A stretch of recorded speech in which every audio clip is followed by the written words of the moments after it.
Eu sou o SUS. Eu sou o SUS. Eu sou o SUS. Eu sou o SUS. Eu sou o SUS. Eu sou o SUS. Armã, Aré, SUS. Eu sou o SUS. Eu sou SUS. Repórter SUS. O que acontece no seu sistema de saúde?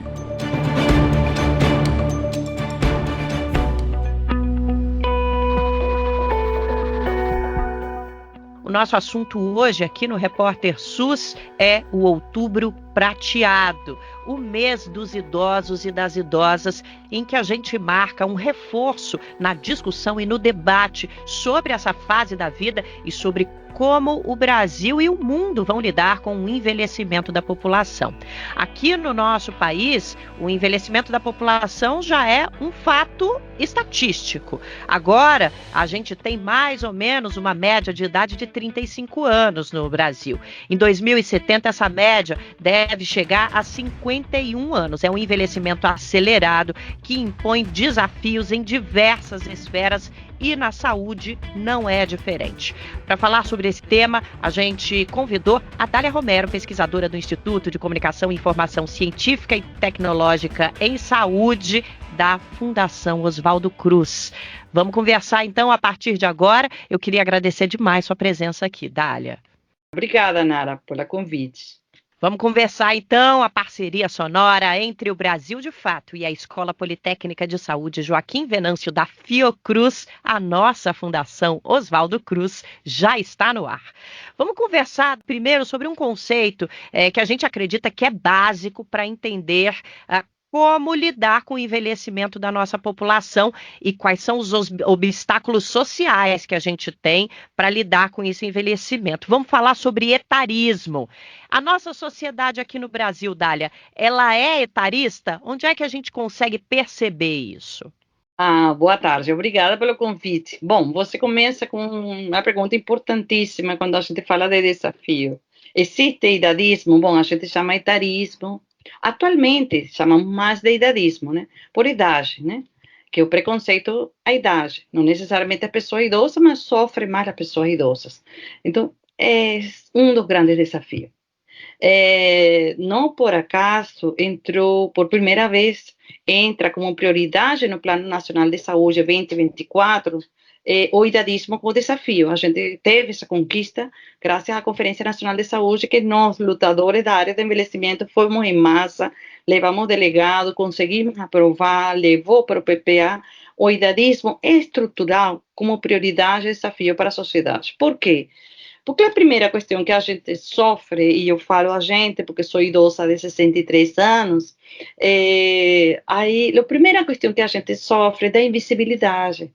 Somos invisíveis ante as políticas públicas, somos invisíveis ante as prioridades da sociedade, somos invisíveis na academia, somos invisíveis até na Fiocruz, uma instituição tão dedicada à saúde.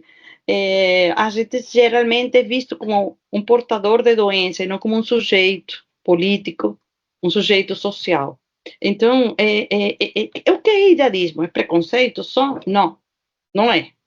A gente não está preocupado com preconceito, a gente está preocupado com a discriminação. E se é uma discriminação, é uma forma de discriminação que pode chegar, inclusive, a ser crime.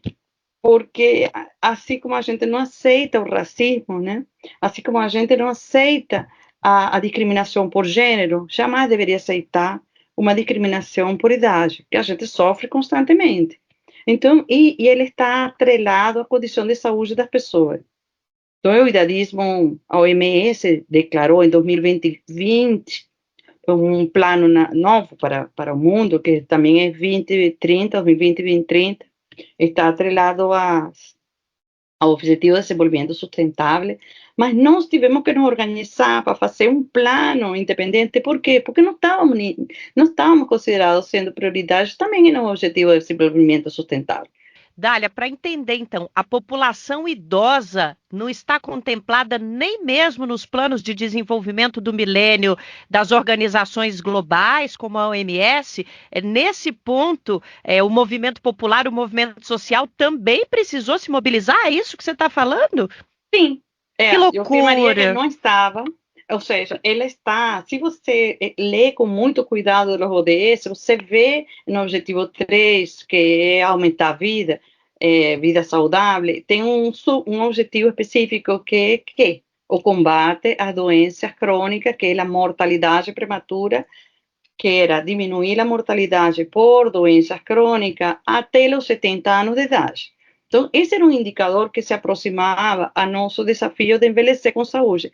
Entretanto, a gente ficou sumamente incomodado, porque, uma vez mais, somos vistos apenas como portadores de doenças crônicas, e parece que se o sistema de saúde se organiza para diminuir a doença crônica, a gente vai viver melhor. E é longe disso, né? Nós chegamos ao entendimento que, inclusive vivendo com doenças crônicas, a gente, o tempo mesmo que tem um tempo reduzido de vida, a gente quer viver bem, quer ser autônoma, quer ser respeitado, e quer ter saúde, que é muito mais complexo que como o Brasil diz, Sem e como a dúvida. OMS diz, não é ausência de doença, só. Sem Então, dúvida. sim, a gente se organizou, sim, nós criamos, ou seja, o mundo criou um plano também através das Nações Unidas, que foi aprovado. Até hoje não tem visibilidade. Até hoje poucas pessoas sabem que o Brasil é signatário desse plano. Até hoje poucas pessoas sabem que conferimos incluir no plano, este plano plurianual, o idadismo comum. Inclusive, a gente entende que essa discriminação por idade, ela afeta muito também a população jovem. Então, nós conseguimos aprovar no PPA também que fosse uma luta intergeracional, e que não fosse uma luta só de aumentar os anos de vida saudável, não. A gente quer aumentar a oportunidade de todo mundo envelhecer. Então, a gente Sem dúvida. luta pelo envelhecimento, mesmo que com doença. Sem Porque dúvida. não é justo tanta desigualdade entre uma mulher branca e uma mulher negra quanto a sua expectativa de vida. Então, a gente quer que todo mundo tenha expectativa desejo de envelhecer primeiro e depois oportunidade de envelhecer. Olha, é muito importante a afirmação que a Dália trouxe na primeira resposta dela, quando ela fala que a luta da população idosa, ela não é contra o preconceito, ela é contra a discriminação. E por que a Dália faz questão de trazer essa diferenciação? Muita gente não sabe, mas preconceito e discriminação não são sinônimos.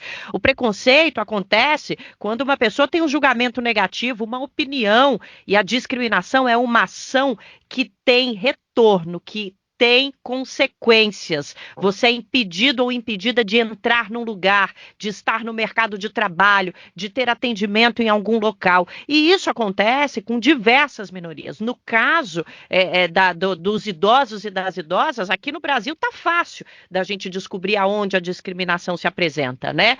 Muitas vezes é na rua, é na fila do banco, inclusive nas relações interpessoais, né? No alienamento, na alienação dessas pessoas, solitárias, em casa, fora do mercado de trabalho.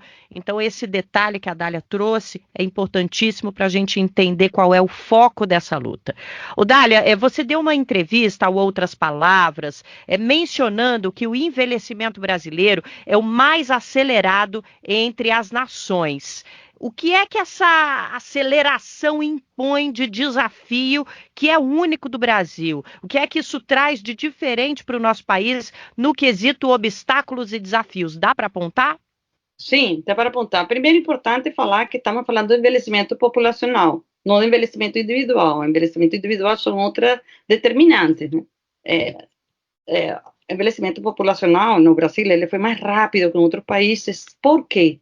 Porque a gente viveu nos anos 60 e 70 com família que tinham mais ou menos 6 filhos, 7 filhos. Mas a gente também acompanhou como instâncias políticas, instâncias públicas, ficavam muito preocupadas com essa família enorme. Então, o Brasil foi um dos que se destacou muito na redução da fecundidade, da diminuição da natalidade. Então, população pobre, classe média também, ela perdeu a oportunidade também de ter quem ajudasse a ter filho. Hoje em dia as pessoas nem desejam filhos porque é algo esquecido. Então, qual é a causa principal do envelhecimento populacional do Brasil? Não é o aumento da expectativa de vida. Não é que a gente está vivendo mais. É que as gerações jovens não querem ou não podem não têm oportunidade de ter filhos. Então, esse é o grande determinante. Se esse é o grande determinante, e a gente fez essa diminuição da fecundidade com desigualdade social enorme, né? É difícil a gente pensar que vamos fazer um envelhecimento populacional saudável também. É difícil pensar isso. É difícil pensar que se a gente não combate, não luta contra a desigualdade, a gente vai melhorar. Porque se a gente não faz entender para o Congresso que é preciso fazer um bom investimento em educação, em saúde, que não é gasto, que é investimento, a gente não vai conseguir mudar. Então, lo que estamos pior, claro que somos as pessoas idosas. Por quê? Porque domina a mentalidade capacitista.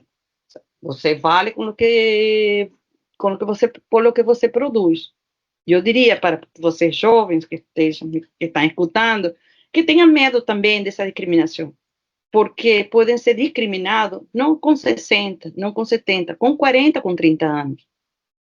Porque uma sociedade que tem medo pelo que você só produz é uma sociedade que ela vai te excluir muito rápido. Então você vai ser considerada pessoa idosa muito mais jovem em termos de idade. A gente viu isso recentemente, não posso aprofundar pelo tempo, mas tem um número da revista Radiz que a gente a gente fez com Natália, uma colega, uma matéria sobre o caso da Patrícia, uma jovem que foi discriminada com 40 anos de idade em uma universidade. Ela estava num banheiro, algumas colegas falaram que ela já era uma idosa para estar com 40 anos de idade. Com 40 anos de idade, porque elas meninas que agrediram, elas também foram vítimas. Elas também são vítimas, porque idadismo é estrutural. Idadismo desde pequena você vai já ter medo daquele que envelhece.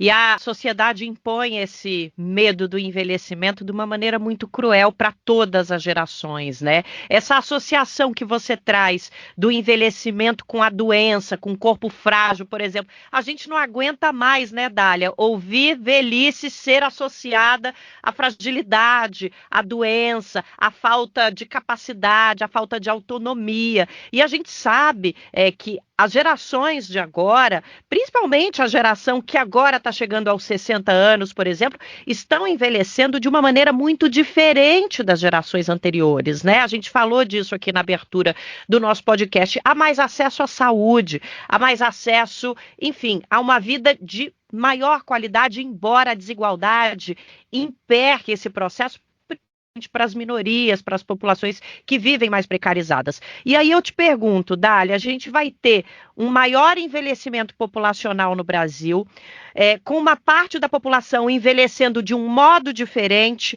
mas com a desigualdade ainda exercendo um peso muito grande na qualidade de vida entre uma parte da população mais velha e a outra parte da população mais velha.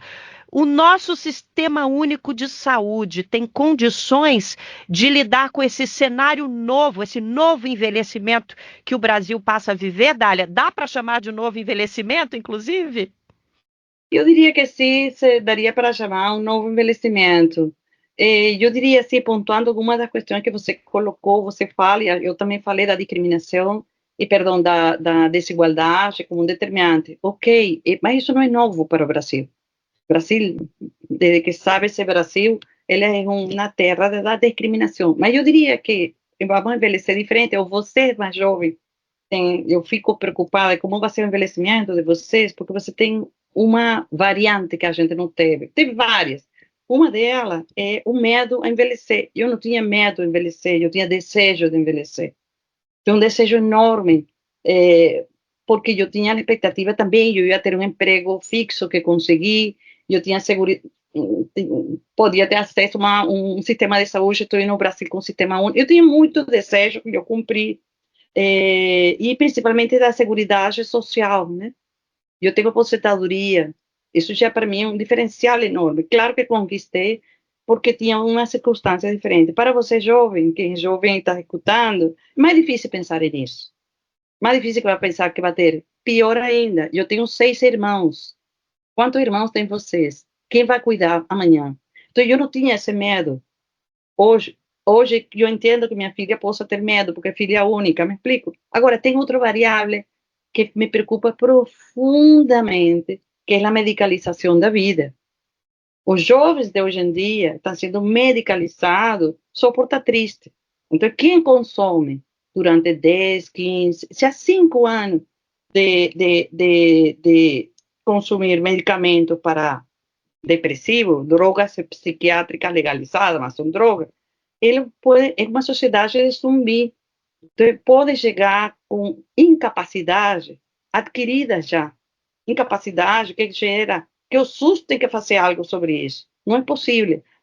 Pior para nós que somos pessoas idosas. Eu hoje vou para um médico, primeira vez que fui a uma consulta geriátrica, e na consulta geriátrica, a primeira consulta, o médico me pergunta isso. Você consegue dormir? Você está triste? Ele já estava querendo que eu pedisse um remédio, porque a maneira de controlar a nós, pessoas idosas, qualquer sentimento de medo, de solidão, é através de um medicamento. Então, a medicalização da vida, eu diria que está sendo. Tu sabes que se medicalizar também leva ao desejo de suicídio.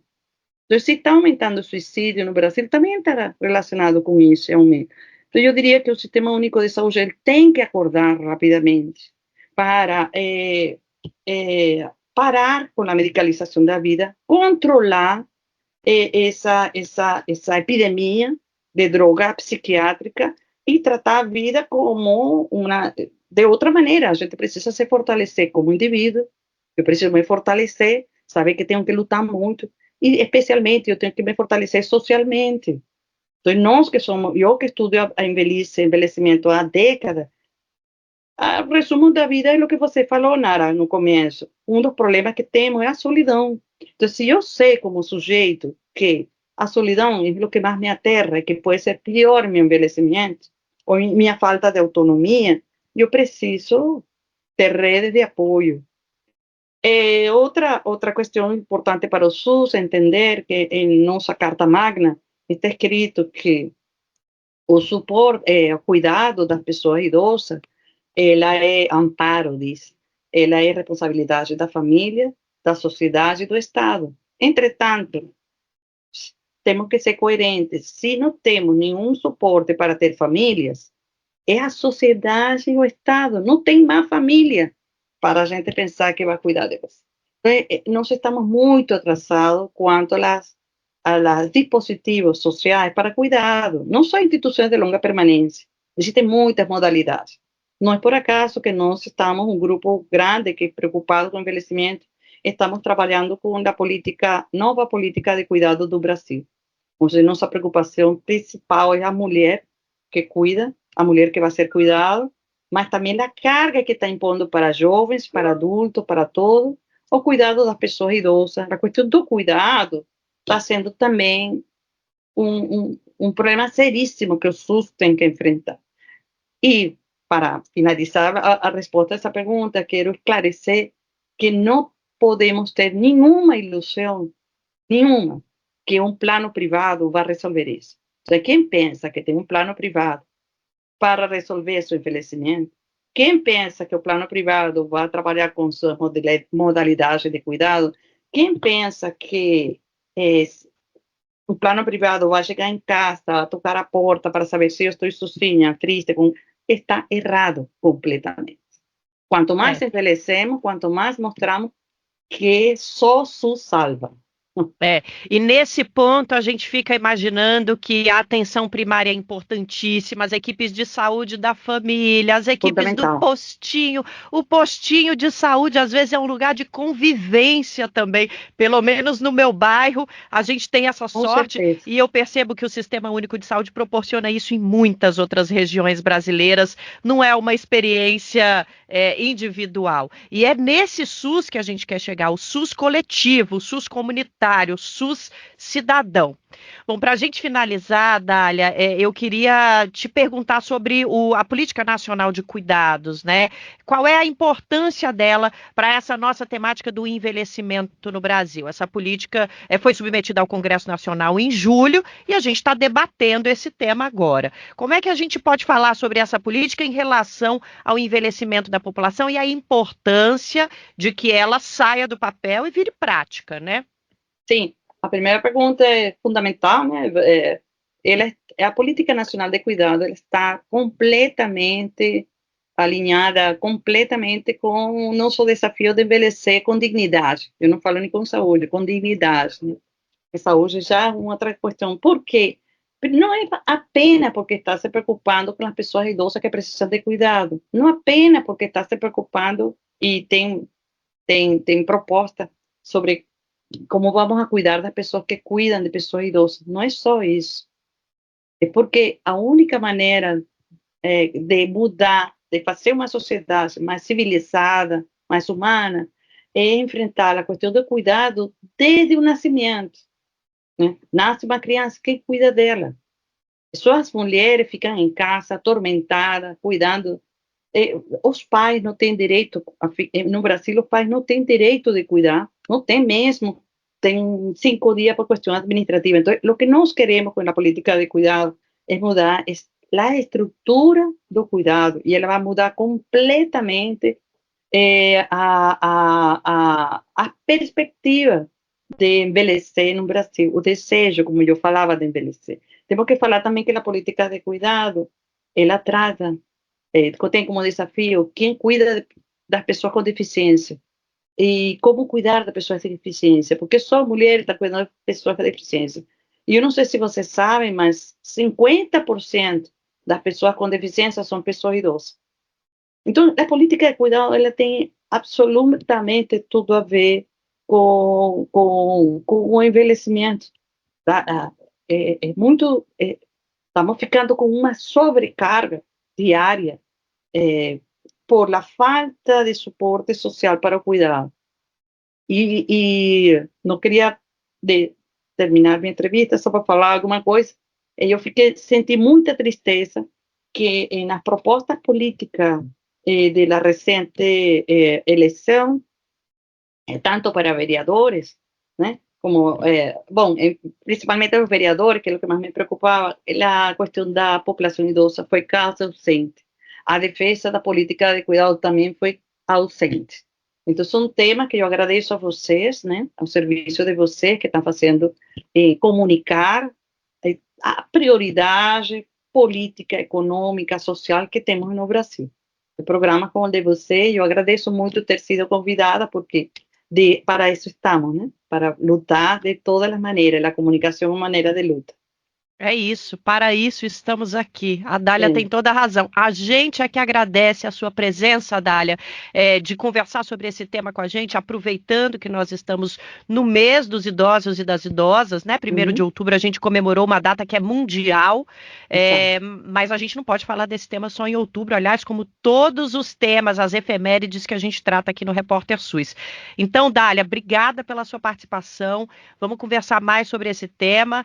Outubro Prateado, a nossa produtora Juliana Passos nos lembrou aqui sobre o nome da efeméride, e eu queria agradecer muito sua presença, Dália, valeu demais. A gente conversou com a Dália Romero, que é pesquisadora da Fiocruz, né, no Instituto de Comunicação e Formação Científica e Tecnológica em Saúde, falou com a gente sobre os desafios do nosso Sistema Único de Saúde frente ao envelhecimento da população brasileira. Valeu, Dália, brigadão. Obrigada, Juliana. Obrigada, Nara. Abraço, beijos. Tchau. E a gente agradece também os nossos ouvintes e as nossas ouvintes que acompanharam o Repórter SUS até aqui. O nosso podcast é uma parceria entre o Brasil de Fato e a Escola Politécnica de Saúde Joaquim Venâncio da Fiocruz. E se você quer saber mais sobre a gente, vai lá no brasildefato.com.br ou na epsjv.fiocruz.br. Apresentação Nara Lacerda na Fiocruz, a produção é de Juliana Passos e no Brasil de Fato de Letícia Holanda. Até semana que vem.